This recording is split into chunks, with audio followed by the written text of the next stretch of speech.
Halo semua, kembali lagi dengan saya di Belajar Bareng A-Market. Sebelum masuk ke materi, kamu pernah nggak ngeliat harga tiba-tiba naik tajam, kamu masuk beli dan langsung drop, atau sebaliknya, kamu ragu-ragu malah ketinggalan rally besar? Kalau ya, kemungkinan besar kamu belum paham satu hal penting, siklus pasar.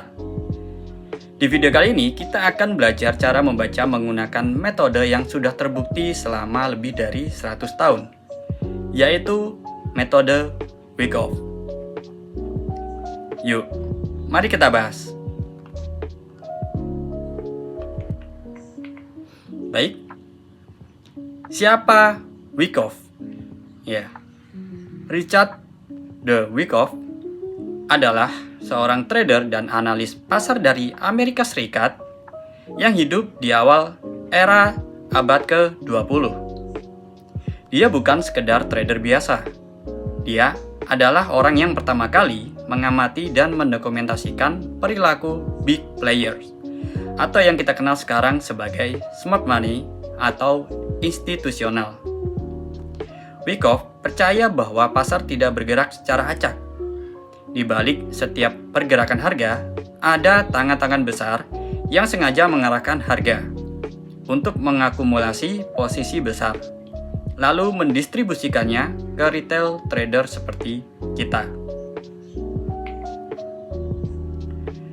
Selanjutnya, hukum Wyckoff.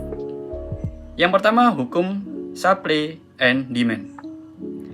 Harga naik ketika demand lebih besar dari supply, dan harga turun ketika supply lebih besar dari demand.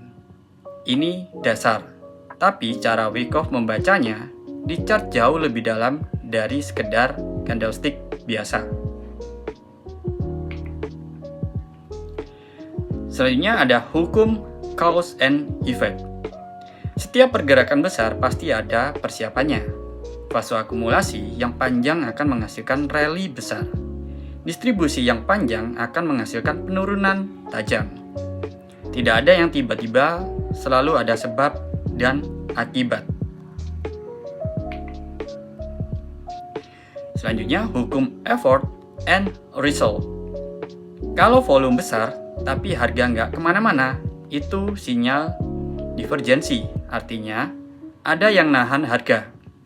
Ini salah satu sinyal paling kuat di metode Wyckoff untuk mengidentifikasi pembalikan arah. Selanjutnya, fase market cycle. Yang pertama, accumulation atau akumulasi. Disinilah smart money diam-diam mengumpulkan posisi beli dalam jumlah besar tanpa membuat harga naik drastis, supaya mereka bisa beli murah sebanyak-banyaknya. Di chart ini terlihat sebagai konsolidasi atau sideways yang panjang setelah downtrend. Harga bergerak dalam range yang sempit, naik sedikit, turun sedikit, tapi tidak kemana-mana. Retail trader biasanya bosan di fase ini dan malah keluar dari posisi ini, padahal justru ini saat yang paling strategis. Selanjutnya, fase markup. Setelah smart money selesai akumulasi, mereka mulai menaikkan harga. Dan inilah saat retail trader mulai FOMO. Masuk beli di harga yang sudah naik, tanda-tanda fase markup. Harga breakout dari range akumulasi dengan volume meningkat, higher high dan higher low terbentuk, dan momentum semakin kuat. Disinilah tren bullish sejati terjadi. Kemudian fase selanjutnya distribution atau distribusi. Ini kebalikan dari accumulation atau akumulasi. Smart money sekarang mulai menjual posisi mereka ke retail yang masih optimis. Di chart, ini terlihat mirip dengan akumulasi, sideways lagi. Bedanya, ini terjadi setelah uptrend panjang, bukan setelah downtrend. Volume sering tidak konsisten, dan ada fake out ke atas yang menjebak buyer.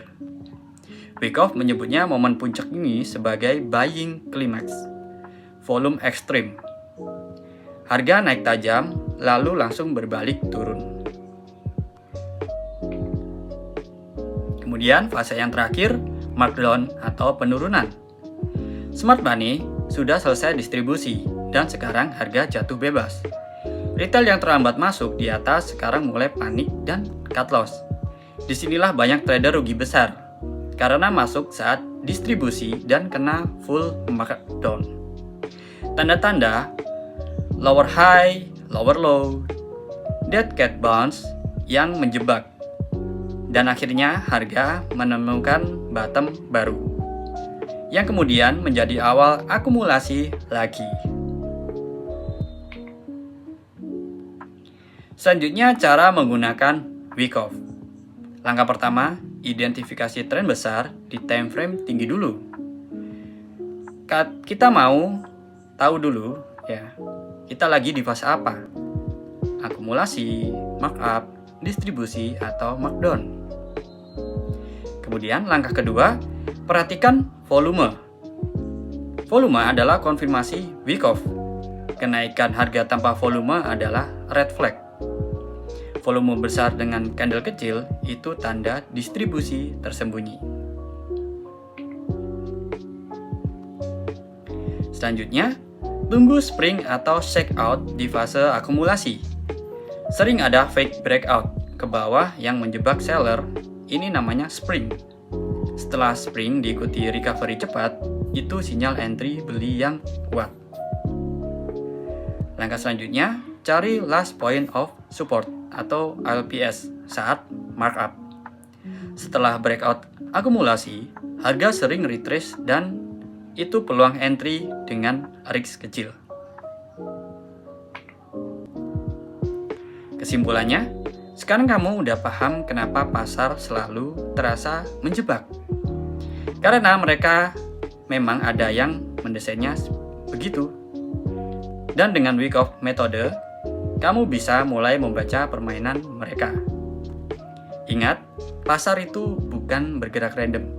Ada supply dan demand, ada cause and effect, ada effort dan result.